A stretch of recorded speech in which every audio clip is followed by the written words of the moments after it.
नमस्कार, कणाद केमिस्ट्री में आपका स्वागत है। मैं डॉक्टर अभिषेक कुमार पांडे। आज एक हम लोग महत्वपूर्ण न्यूमेरिकल देख रहे हैं।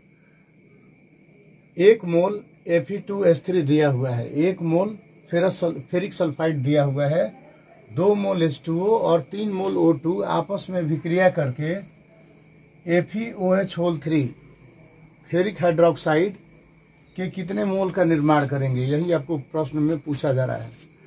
फेरिक हाइड्रोक्साइड का कितना मोल बनेगा यदि 1 मोल फेरिक सल्फाइड, 2 मोल H2O और 3 मोल ऑक्सीजन आपस में अभिक्रिया करें। तो प्रश्न को हल करने के लिए सबसे पहले हम लोगों को एक समीकरण लिखना होगा। समीकरण में Fe2S3 plus H2O plus O2 provides FeOH3 plus sulphur. जब आप संतुलित करने का प्रयास करेंगे तो आप देखिएगा कि यहाँ सल्फर है 3 और Fe है 2, तो 2 लगाएंगे, सल्फर के पास 3 लगाएंगे, शायद संतुलित हो जाए। फिर आगे चेक करते हैं। जैसे ही आप 2 लगाइएगा, ये जो हाइड्रोजन है आपका वो 3 गुना 2 6 हो जाएगा। तो कम से कम आपको यहाँ 3 रखना पड़ेगा। उस कंडीशन में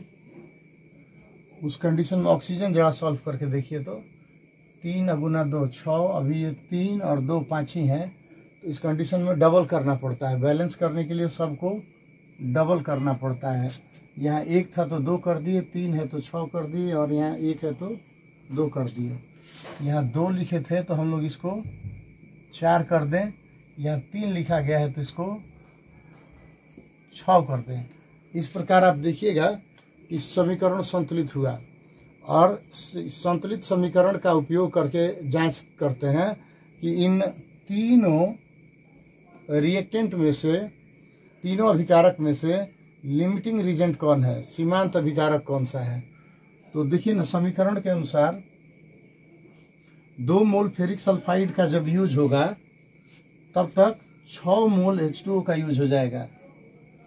विद्यार्थी जी, प्रश्न में आपको फेरिक सल्फाइड का 1 मोल दिया है, तो 2 मोल फेरिक सल्फाइड 6 मोल H2O के समतुल्य है।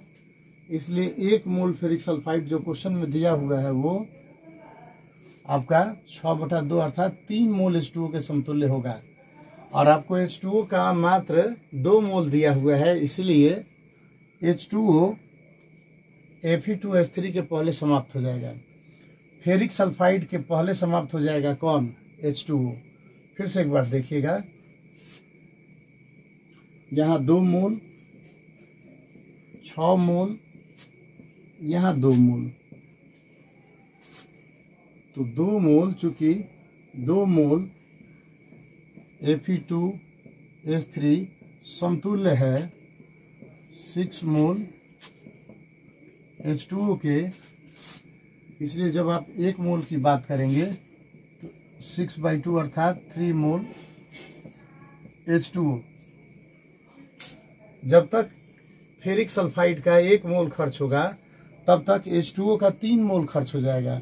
और H2O का मात्र आपके पास 2 मोल ही मौजूद है, अतः इन दोनों में H2O पहले समाप्त हो जाएगा। फेरिक सल्फाइड और जल में, जल जो है ना वो पहले समाप्त हो जाएगा। और ये जल जो है वो लिमिटिंग रीजेंट हो सकता है। अब बात करते हैं, 2 मोल दिया हुआ है ऑक्सीजन, तो 2 मोल फेरिक सल्फाइड और 2 मोल ऑक्सीजन। क्वेश्चन में फेरिक सल्फाइड का 1 मोल है तो ऑक्सीजन का भी 1 ही मोल खर्च होगा। और इस प्रकार ऑक्सीजन का आपको दिया गया था 3 मोल खर्च हो रहा है, कितना, 1 मोल। तो ऑक्सीजन का 2 मोल बचा रह जाएगा। तो ऑक्सीजन तो लिमिटिंग रीजेंट यहाँ होगा नहीं।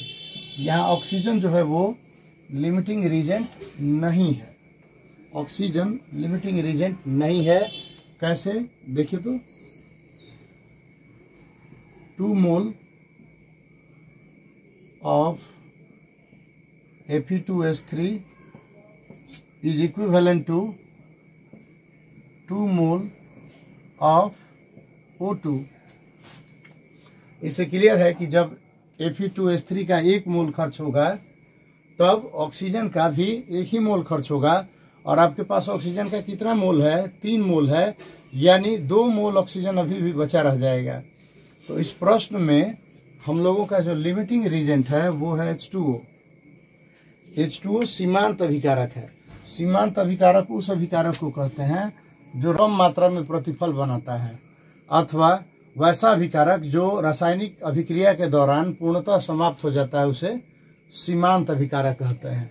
तो हम लोगों के द्वारा ये चुने गए प्रश्न में H2O सीमांत अभिकारक है, तो कितना फेरिक हाइड्रोक्साइड बनेगा वो सीमांत अभिकारक द्वारा ज्ञात होगा।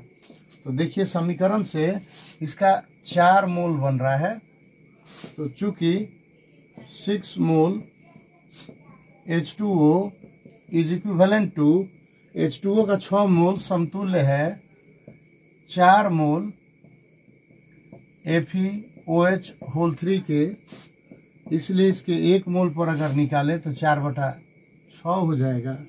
और इसलिए H2O का कितना मोल दिया हुआ है? 2 मोल दिया हुआ है, तो 4 गुना 2/6 करेंगे तो इस तरह ही आपका 4/3 आएगा।